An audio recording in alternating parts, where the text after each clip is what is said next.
بسم اللہ الرحمن الرحیم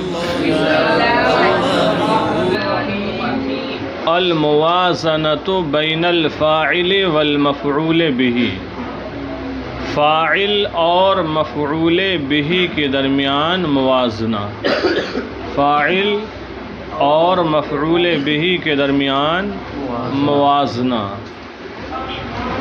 وزن سے ہے ایک دوسرے کو تولنا۔ تو دونوں کا موازنہ کیا ہے کہ یہ دونوں ہوتے کیا ہیں، فاعل ہو یا مفعول به ہو، دونوں اسم ہوتے ہیں، دونوں اسم ہوتے ہیں۔ فاعل وہ ہوتا ہے جس سے فعل صادر ہوتا ہے، اور مفعول به وہ ہوتا ہے جس پر فعل واقع ہوتا ہے۔ فاعل ہمیشہ مرفوع ہوتا ہے اور مفعول به ہمیشہ منصوب ہوتا ہے۔ یہ چند چیزیں آپ کے سامنے ذکر کی ہیں، اور ان کے ذکر سے پہلے کچھ مثالیں دی ہیں، آپ ان کو دیکھ لیں۔ الموازنۃ بین الفاعل والمفعول به، فاعل اور مفعول به کے درمیان موازنہ۔ الامثلہ، ترجمہ کریں، مثالیں۔ مثال نمبر 1، یجر الحصان العجلۃ، جر یجر مانے کھینچنا، کھینچ کر لے جانا۔ الحصان کا معنی گھوڑا، العجلہ جو گھوڑے کی گاڑی ہوتی ہے جسے تانگا کہا جاتا ہے اپنے علاقے میں، وہ بھی ہوتا ہے العجلہ، اور بیل کی جو گاڑی ہوتی ہے اسے بھی العجلہ کہتے ہیں۔ لیکن یہاں حصان کا ذکر ہے تو گھوڑا گاڑی مراد ہوگی، وہی تانگا جسے کہتے ہیں۔ یجر الحصان العجلۃ، گھوڑا تانگے کو کھینچ رہا ہے، گھوڑا تانگے کو کھینچ رہا ہے، یا گھوڑا تانگا کھینچ رہا ہے۔ گھوڑے کے بعد آپ قومہ لگا دیں تاکہ گھوڑا الگ ہو تانگا الگ، ورنہ گھوڑا تانگا ہو جائے گا۔ گھوڑا تانگا کھینچ رہا ہے، گھوڑا یہ فاعل ہو گیا، تانگا یہ مفعول بھی ہو گیا، کھینچ رہا ہے۔ بات سمجھ میں آ گئی فلسفی؟ دیکھیں نمبر 2، قطف الغلام الزہرۃ، قطف توڑا فعل ماضی، الغلام لڑکا، لڑکے نے، الزہرہ پھول، قطف الغلام الزہرۃ لڑکے نے پھول توڑا۔ نمبر 3، ربطت فاطمۃ الجدیہ، ربطت واحد مؤنث غائب کا صیغہ ہے، اس کا معنی ہوتا ہے باندھنا، جانور وغیرہ کو باندھنا یا کسی اور چیز کو رسی سے ڈور سے باندھنا۔ ربطت باندھا، فاطمۃ غیر منصرف ہے، فاطمہ نے، الجدیہ، الجدیہ بکری کا بچہ جو سال بھر کے قریب ہو، ٹھیک ہے۔ ربطت فاطمۃ الجدیہ، فاطمہ نے بکری کے بچے کو باندھا۔ یسقی، سقا یسقی، سیراب کرنا، پانی لگانا، پانی دینا۔ الفلاح کا معنی آپ کو اب تو یاد ہو ہی گیا ہوگا، یسقی الفلاح الزرع، الزرع کا معنی بھی خوب ازبر ہو چکا ہوگا۔ ترجمہ کرو پھر آپ۔ کاشتکار کھیتی کو پانی دے رہا ہے یا پانی لگا رہا ہے۔ قذف اللاعب الکرۃ، قذف یقذف، اس کا معنی ہوتا ہے پھینکنا، قذف فعل ماضی ہے، پھینکا۔ اللاعب کھیلنے والا، لعب یلعب سے اس میں فاعل، کھیلنے والا یعنی کھلاڑی، الکرہ معنی گیند۔ قذف اللاعب الکرۃ، کھلاڑی نے گیند پھینکی، کھلاڑی نے گیند پھینکی۔ پھر آخری مثال ہے حبس الشرطی اللص، آ گیا شرطی بھی، لصہ بھی، لص بھی آ گیا۔ حبس، حبس یحبس کا معنی ہوتا ہے قید کرنا، حبس فعل ماضی ہے، قید کیا۔ الشرطی کا معنی سپاہی، سپاہی نے قید کیا، اللص چور کو، اللص من چور۔ حبس الشرطی اللص، سپاہی نے چور کو قید کیا یا پولیس نے چور کو قید کیا۔ تو یہ 6 مثالیں دی گئی ہیں، آپ ان میں غور کریں۔ ہر ایک مثال میں جو پہلا کلمہ ہے وہ فعل ہے، ہر مثال میں پہلا کلمہ جو ہے وہ 5ویں مثال میں پہلا کلمہ کیا ہے، پڑھ کر بتائیں۔ 5ویں مثال میں کیا ہے، قذف۔ اور ان تمام مثالوں کے اندر جو دوسرا کلمہ ہے وہ فاعل ہے، جو دوسرا کلمہ ہے ہر مثال میں وہ فاعل ہے، تیسری مثال میں دوسرا کلمہ کون سا ہے؟ تیسری مثال میں دوسرا کلمہ فاطمہ.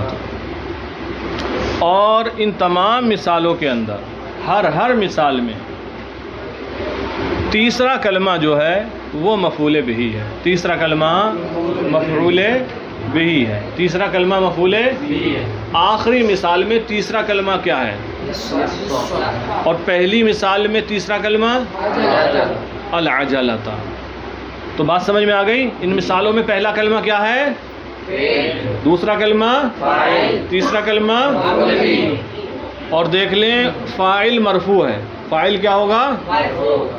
اور مفعول بہ منصوب. آگے دیکھیں اب النتائج رزلٹ. النتائج نتیجے. عرفنا مما مضی ہم نے پہچان لیا اس سے جو گزر گیا، جو پہلے گزرا ہے کافی پیچھے. عرفنا مما مضی ہم نے اس سے جانا جو گزر گیا. ونعرف اور ہم جانتے ہیں جان رہے ہیں من تأمل الامثلۃ السابقہ من تأمل غور و فکر کرنے سے الامثلۃ السابقہ گزری ہوئی مثالوں میں غور کرنے سے ہم جان رہے ہیں. کیا جان رہے ہیں؟ ما یاتی جو آ رہا ہے. ہم نے ما سبق سے جانا اور گزری ہوئی مثالوں میں غور و فکر کرنے سے ہم جان رہے ہیں وہ جو آ رہا ہے. یعنی جو ہماری معلومات ہے وہ کچھ جو ہم پیچھے پڑھ کر آ رہے ہیں اس کے ذریعے ہمیں یہ معلومات حاصل ہوئی. اور جو مثالیں یہ گزری ہیں سابق میں ابھی ان کے ذریعے کچھ ہمیں معلومات حاصل ہو رہی ہے. تو جو ساری معلومات ہے ما یاتی وہ ہے جو آگے آ رہی ہے. تو ہم نے کیا جانا اور ان مثالوں میں غور کرنے سے ہم کیا جان رہے ہیں اس کا ذکر ہے. دیکھیں نمبر 1 انا کل فاعل و کل مفعول بہ اسم. انا وہ یہ ہے کہ کل فاعل ہر فاعل و کل مفعول بہ اور ہر مفعول بہ اسم ہوتا ہے. ہر فاعل اور ہر مفعول بہ اسم ہوتا ہے. ہر فاعل اور ہر مفعول بہ اسم ہوتا ہے. فعل نہیں ہوگا. فعل نہیں ہوگا کہ ہر فاعل اور ہر مفعول بہ اسم ہوتا ہے. وَأَنَّ الْفَاعِلَ هُوَ الَّذِي صَدَرَ عَنْهُ الْفِعْلُ اور أَنَّ الْفَاعِلَ هُوَ الَّذِي صَدَرَ عَنْهُ الْفِعْلُ اور یہ معلوم ہوا کہ فاعل وہ ہے جس سے فعل صادر ہوا. تو جو عرفنا ہے نا ونعرف دونوں اسی سے کنٹیکٹ ہے ان ساری مثالوں کا. ما یاتی جو آ رہا ہے. ان الفاعل هو الذي صدر عنه الفعل کہ فاعل وہ ہے جس سے فعل صادر ہوا. یہ آپ جانتے ہیں فاعل وہ ہوتا ہے جس سے فعل صادر ہوتا ہے کیونکہ فاعل کام کرنے والے کو کہتے ہیں تو کام فاعل سے ہی صادر ہوگا کہ فاعل وہ ہے جس سے فعل صادر ہوا. ان المفعول به هو الذي وقع عليه الفعل. ان المفعول به هو الذي مفعول به وہ ہے وقع عليه الفعل جس پر فعل واقع ہوا. مفعول به وہ ہے جس پر فعل یا کہیں مفعول به وہ ہوتا ہے جس پر فعل واقع ہو. پھر آگے دیکھیں ان الفاعل آخرہ مرفوع. فاعل کا آخر مرفوع ہوتا ہے. ان الفاعل آخرہ مرفوع فاعل کا آخر ان المفعول به آخرہ منصوب. مفعول به کا آخر منصوب ہوتا ہے. یہ 5 باتیں بیان کی. پہلی یہ کہ ہر فاعل اور ہر مفعول به اسم ہوتا ہے. دوسری یہ کہ فاعل وہ ہوتا ہے جس پر فعل صادر ہو. مفعول به وہ ہوتا ہے جس پر فعل واقع ہو. اور چوتھی یہ کہ ہر فاعل کا آخر مرفوع ہوتا ہے. اور پانچویں یہ کہ ہر مفعول به کا آخر منصوب ہوتا ہے. تو یہ آسان سی چیزیں تھیں بس آپ کو ذہن نشین رکھنا ہے. پھر آگے دیکھیں المبتدا والخبر. مبتدا اور خبر. مبتدا اور خبر. آپ جملہ اسمیہ اور جملہ فعلیہ کا بیان پڑھ چکے ہیں. آپ نے فارسی قواعد و انشاء میں بھی یہ بیان پڑھا اور آپ نے نحمیر میں بھی یہ بیان پڑھا. آپ نے فیض الادب میں بھی یہ بیان پڑھا. تو یہاں پر اسی مبتدا اور خبر کا بیان ہے. یعنی جب جملہ اسم سے شروع ہو رہا ہو تو وہ جملہ اسمیہ ہوتا ہے. جب جملہ اسم سے شروع ہو رہا ہو وہ جملہ لہذا عموماً اس کا جو پہلا کلمہ ہوتا ہے اسم ہوتا ہے اسے مبتدا کہا جاتا ہے، اور اس کے بعد جو ہوتا ہے اسے خبر کہا جاتا ہے، اسے خبر۔ المبتدا والخبر، مبتدا اور خبر۔ مبتدا کو مبتدا اس لیے بھی کہتے ہیں اس سے ابتدا ہوتی ہے، اس سے نیچے بحث میں بیان بھی کریں گے۔ دیکھیں کچھ مثالیں دی ہیں۔ الامثلہ، ترجمہ کریں، الامثلہ مثالیں۔ نمبر 1 ہم مثال پڑھیں گے اور ترجمہ آپ لوگ کریں گے۔ التفاحۃ حلوۃ، سیب التفاحۃ مذکر ہے یا مؤنث؟ اور حلوۃ مذکر ہے یا مؤنث؟ تو ترجمہ کیا کریں گے التفاحۃ حلوۃ کا؟ کہہ رہا ہے سیب میٹھی ہے، سیب میٹھا ہے، وہ عربی میں ہے مؤنث، ٹھیک ہے، سیب میٹھا ہے۔ نمبر 2 الصورۃ جمیلۃ، صورت خوبصورت ہے۔ تصویر الصورہ، ابھی آگے کہاں بڑھے ہیں، چلو اچھی بات ہے۔ صورت کا معنی صورت بھی ہوتا ہے، اور صورت کا معنی تصویر، فوٹو، ٹھیک ہے، شکل۔ صورت اوریجنل جو صورت ہے اسے بھی کہیں گے، اور تصویر فوٹو کو بھی کہیں گے۔ الصورۃ جمیلۃ، تصویر فوٹو چلیں۔ الجری مفید، دوڑنا فائدہ مند ہے۔ القطار سریع، ٹرین تیز رفتار ہے، بات صحیح ہے۔ النظافۃ واجبۃ، صفائی ضروری ہے، صفائی ضروری ہے یا لازمی ہے۔ النظافہ کا معنی صفائی ستھرائی۔ الارض مستدیرۃ، زمین گول ہے۔ الارض مستدیرۃ، زمین گول ہے، بات صحیح ہے۔ اب آپ یہ دیکھیں، یہ بھی 6 مثالیں ہیں، ہر مثال میں 2 کلمے ہیں۔ کتنے کلمے ہیں؟ 2 کلمے، بات صحیح ہے، ہر مثال میں 2 کلمے ہیں، اور پہلے کلمے پر الف لام لگا ہوا ہے، دیکھ رہے ہیں، یعنی معرفہ ہے، اور دوسرا جو کلمہ ہے وہ بغیر الف لام کے ہے، یعنی نکرہ ہے۔ کیا ہے؟ نکرہ ہے۔ تو ان تمام مثالوں میں پہلا کلمہ مبتدا ہے، پہلا کلمہ اور دوسرا کلمہ، تو معلوم ہوا کہ خبر عموماً معرفہ ہوتی ہے۔ خبر کیا ہوتی ہے؟ معرفہ۔ وہ مبتدا معرفہ ہوگا۔ مبتدا کیا ہوگا؟ ہاں، تو ہر بات میں ہاں مت کہا کرو، کبھی سبقت لسانی بھی ہو سکتی ہے۔ تو مبتدا معرفہ، اور خبر کیا ہوگی؟ نکرہ، خبر نکرہ ہوگی۔ اب دیکھیں البحث، الامثلۃ السابقۃ کلھا جمل۔ الامثلۃ السابقۃ، گزری ہوئی مثالیں جو سابق ہو گئیں، کلھا تمام، گزری ہوئی تمام مثالیں، جمل جملہ ہیں۔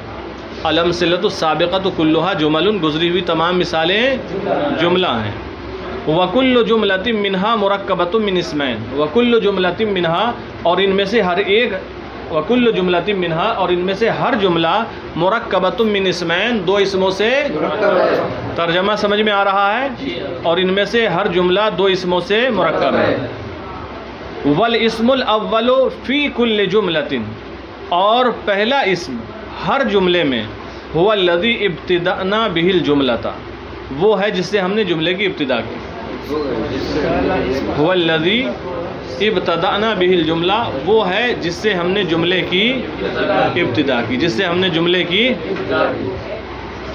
فهو لذلك یسمى مبتدأ، تو اسی وجہ سے اس کا نام مبتدا رکھا جاتا ہے، کیونکہ جملے کی ابتدا کر رہے ہیں، اسی وجہ سے اس کا نام مبتدا رکھا جاتا ہے۔ فهو لذلك یسمى مبتدأ، تو اسی وجہ سے اس کا نام مبتدا رکھا جاتا ہے۔ اب کہہ رہے ہیں وَإِذَا وَضَعْنَا إِصْبَعَنَا عَلَى الْإِسْمِ الثَّانِي فِي كُلِّ جُمْلَةٍ، وَإِذَا وَضَعْنَا، اور جب ہم رکھ دیں، إِصْبَعَنَا اپنی انگلی، عَلَى الْإِسْمِ الثَّانِي دوسرے اسم پر، فِي كُلِّ جُمْلَةٍ ہر جملے میں، اور جب ہم ہر جملے میں اپنی انگلی دوسرے اسم پر رکھ دیں، چلو دوسرے اسم پر انگلی رکھ دو ایسے لمبی کر کے، چھپا لو دوسرا اسم، سارے چھپ گئے، شہزل پورے چھپا، ایسے رکھ لمبی کر رکھی انگلی دوسرے پر، پہلے پہ نہیں۔ اب ترجمہ کریں، وَإِذَا وَضَعْنَا إِصْبَعَنَا، انگلی رکھے رہو، اور جب ہم رکھ دیں اپنی انگلی علی الاسم الثانی دوسرے اسم پر، فی کل جملتین، ہر جملے میں، کم سے کم ایک لائن تو گھیر ہی لو، اور جب ہم ہر جملے میں دوسرے اسم پر اپنی انگلی رکھ دیں، فَأَخْفَيْنَاهُ عَنْ نَظْرِنَا، فَأَخْفَيْنَاهُ تو ہم اس کو چھپا دیں گے، عَنْ نَظْرِنَا اپنی نظر سے، چھپ گیا دوسرا اسم، فَأَخْفَيْنَاهُ عَنْ نَظْرِنَا تو ہم اس کو اپنی نظر سے چھپا دیں گے، یعنی ہم نے چھپا دیا۔ وَقَرَأْنَا هَكَذَا، اور ہم اس طرح پڑھیں گے۔ اب دوسرا تو چھپا ہوا ہے، پہلا پڑھتے چلے جائیں، پڑھو شہزل جی۔ وَقَرَأْنَا هَكَذَا، اور ہم اس طرح پڑھیں گے، دیکھو بتا بھی دیا کیسے پڑھیں گے، التفاحۃ الصورۃ الجری، یہی تو دکھے گا، دوسرا والا تو چھپا ہوا ہے، تو جب ہم اس طرح پڑھیں گے، التفاحۃ صرف مبتدا پڑھا، خبر تو معلوم نہیں، تو کیا سیب، کیا معاملہ آ گیا مارکیٹ میں یا نہیں آیا ہے، اچھا ہے برا ہے، سستا ہے مہنگا ہے، کچھ خبر تو معلوم نہیں ہو پا رہی نا، تو انسان حیران رہتا، کیا، جیسے کبھی کبھی کوئی بات بولتا ہے نا، انسان پوری نہیں سن پاتا، آدھی سنتا ہے، یا کوئی ایک قسم سنتا ہے، تو کہتے ہیں کہ کھانا، کیا کھانا، آگے پیچھے بھی تو کچھ بول، صرف کھانا، اس سے کیا سمجھے گا، یا تو سیاق و سباق ہو اس سے سمجھ لے گا، کچھ بھی نہ ہو، تو وہی صورت ہے، تو ہم اس کو چھپا دیں گے اور ہم اس کو اس طرح پڑھیں گے، التفاحۃ الصورۃ الجری، آگے پوری بحث ہے لکھ کر بتا رہے ہیں، فإننا نتحیر، تو ہم حیران ہیں، فإننا نتحیر، تو ہم حیران ہیں یا حیرت میں پڑ جاتے ہیں، ونسأل انفسنا، اور اپنے آپ سے پوچھتے ہیں، ونسأل اور سوال کرتے ہیں، انفسنا اپنے نفس سے، اپنے آپ سے، اور ہم اپنے آپ سے سوال کرتے ہیں، ما شان التفاح، سیب کی کیا شان ہے، سیب کا کیا معاملہ ہے، وما شان الصورہ، اور تصویر کا کیا معاملہ ہے، وما شان الجری، اور دوڑنے کا کیا معاملہ، پھر دوڑنا، کیا دوڑنا، اچھا ہے غلط ہے، یا دوڑنے سے نقصان ہوا فائدہ ہوا، کیا ہے، تو ہم حیران ہو جاتے ہیں اور اپنے آپ سے سوال کرتے ہیں کہ سیب کا معاملہ کیا ہے، تصویر کا معاملہ کیا ہے، دوڑنے کی شان کیا ہے۔ وَلَكِنَّا إِذَا رَفَعْنَا إِصْبَعَنَا، تم نے پہلے ہی انگلی اٹھا لی تھی، اب اٹھوا رہے ہیں، وَلَكِنَّا إِذَا رَفَعْنَا إِصْبَعَنَا، لیکن جب ہم اپنی انگلی کو اٹھا لیں، وَقَرَأْنَا هَكَذَا، اور اس طرح پڑھیں، التُّفَّاحَةُ حُلْوَةٌ، سیب میٹھا ہے، سیب میٹھا ہے، الصورۃ جمیلۃ، تصویر خوبصورت ہے، فوٹو پسند ہے، شہنواز ہاں چلے دیکھیں، الصورۃ جمیلۃ، تصویر خوبصورت ہے، الجری مفید، دوڑنا فائدہ مند ہے، تو اس طرح پڑھا نا، جب انگلی ہٹا دی، تو جب ہم اس طرح پڑھتے ہیں تو کیا ہوتا ہے، استفدنا فائدۃ تامہ، تو ہم نے فائدہ تامہ حاصل کیا، فائدہ پوری بات معلوم ہوئی، خبر ہمیں مل گئی، سیب کے میٹھے ہونے کی ملی، فوٹو کے خوبصورت ہونے کی خبر ملی، اور دوڑنے کے فائدہ مند ہونے کی خبر ملی، وہ سب لکھ کر بتا رہے ہیں۔ والذی افادنا هو الاسم الثانی، والذی افادنا، اور وہ جس نے ہمیں فائدہ پہنچایا، والذی، اور وہ افادہ، فائدہ پہنچایا نہ ہمیں، اور وہ جس نے ہمیں فائدہ پہنچایا ہوا الاسم الثانی، وہ دوسرا اسم ہے، فی کل جملۃ، ہر جملے میں، اور جس نے ہمیں فائدہ پہنچایا وہ دوسرا اسم ہے ہر جملے میں، هو الذی اخبرنا، وہی ہے جس نے ہمیں خبر دی، بحلاوت التفاح، سیب کے میٹھا ہونے کی، سیب کے، وہی دوسرا ہی اسم تو ہے وہ، حلوۃ، هو الذی اخبرنا، وہی ہے جس نے ہمیں خبر دی، بحلاوت التفاح، سیب کے میٹھے ہونے کی، وجمال الصورہ، اور تصویر کے خوبصورت ہونے کی، وافادۃ الجری، اور دوڑنے کے فائدہ مند ہونے کی خبر دی، تو یہ جو دوسرا اسم ہے یہ ہمیں خبر دے رہا ہے، تو کہتے ہیں وَلِذَالِكَ يُسَمَّى الْإِسْمُ الثَّانِي خَبَرًا،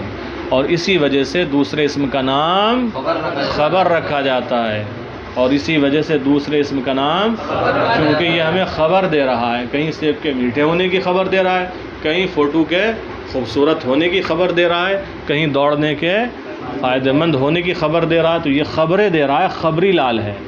کیا دے رہا ہے؟ خبر. تو اسی وجہ سے اس کا نام رکھ دیا خبر. تو یہ تو مبتدا اور خبر کی بحث ہوئی کہ پہلے سے ہم جملے کی ابتدا کرتے ہیں اس لیے اس کو مبتدا کہتے ہیں. دوسرا جو حصہ ہے وہ ہمیں خبر دے رہا ہے کسی نہ کسی چیز کی، تو اس کا نام خبر رکھ دیا. تو یہ تو دونوں کے نام ہو گئے، لیکن ان دونوں پر اعراب کیا آئے گا؟ رفع ہوگا یا نصب ہوگا یا کیا ہوگا؟ ہم غور کریں، اس سے متعلق بتاتے ہیں. وَإِذَا تَأَمَّلْنَا آخِرَ كُلِّ اسْمٍ مِّنَ الْاسْمَيْنِ فِي كُلِّ جُمْلَةٍ. وَإِذَا تَأَمَّلْنَا، اور جب ہم غور کریں، آخرہ کل اسم، ہر اسم کے آخر میں، من الاسمین، دونوں اسموں میں سے، دونوں اسموں میں سے ہر ایک اسم کے آخر میں جب ہم غور کریں، فی کل جملہ، ہر جملے میں، اور جب ہم ہر جملے میں دونوں اسموں میں سے ہر اسم کے آخر میں غور کریں. ابھی اور ہے جملہ لمبا. وَإِذَا تَأَمَّلْنَا آخِرَ كُلِّ اسْمٍ مِّنَ الْاسْمَيْنِ فِي كُلِّ جُمْلَةٍ مِّنَ الْجُمَلِ السَّابِقَةِ. یہاں تک جملہ پورا ہو رہا ہے. تو آپ کہیں گے گزرے ہوئے جملوں میں سے ہر جملے میں جب ہم دونوں اسموں میں سے ہر ایک اسم کے آخر میں تأمل کریں، غور و فکر کریں، وجدناہ مرفوعاً، تو ہم اس کو مرفوع پاتے ہیں، تو ہم اس کو مرفوع پاتے ہیں. ترجمہ ہو جائے گا اس کا بھی. اور جب ہم گزرے ہوئے جملوں میں سے ہر جملے کے اندر دونوں اسموں میں سے ہر ایک اسم کے آخر میں غور کرتے ہیں یا غور کریں تو ہم اس کو مرفوع پاتے ہیں یا مرفوع پائیں گے. تو یہ بحث ہوئی مبتدا اور خبر کی. اب قاعدہ بیان کر رہے ہیں، اور مبتدا کسے کہتے ہیں، خبر کسے کہتے ہیں، دیکھ لیں. القواعد، قاعدے. المبتدا اسم مرفوع فی اول الجملہ. المبتدا اسم مرفوع، مبتدا وہ اسم مرفوع ہے فی اول الجملہ، جو جملے کے شروع میں ہو. مبتدا وہ اسم مرفوع ہے جو جملے کے، کلیم نہیں بول رہا ہے، مبتدا وہ اسم مرفوع ہے جو، جنید آپ کی آواز بھی نکل جائے تو برکتیں اور بڑھ جائیں. مبتدا وہ اسم مرفوع ہے جو، اچھا آگے. الخبر اسم مرفوع، خبر وہ اسم مرفوع ہے یکون مع المبتدا جملۃ مفیدہ، جو مبتدا کے ساتھ مل کر جملہ مفیدہ بناتا ہے. خبر وہ اسم مرفوع ہے جملہ یا جملے کو مفیدہ بناتا ہے، فائدہ مند بناتا ہے، جملے کو فائدہ مند بناتا ہے. تو خبر وہ اسم مرفوع ہے جو مبتدا کے ساتھ مل کر جملہ مفیدہ بناتا ہے. تو آپ حضرات ان چیزوں کو اچھے طریقے سے پڑھیں، تکرار کریں، اور لکھنے کی کچھ چیزیں ہوں تو لکھ لیں، لیکن لکھنے کی کوئی ایسی خاص چیز ہے نہیں.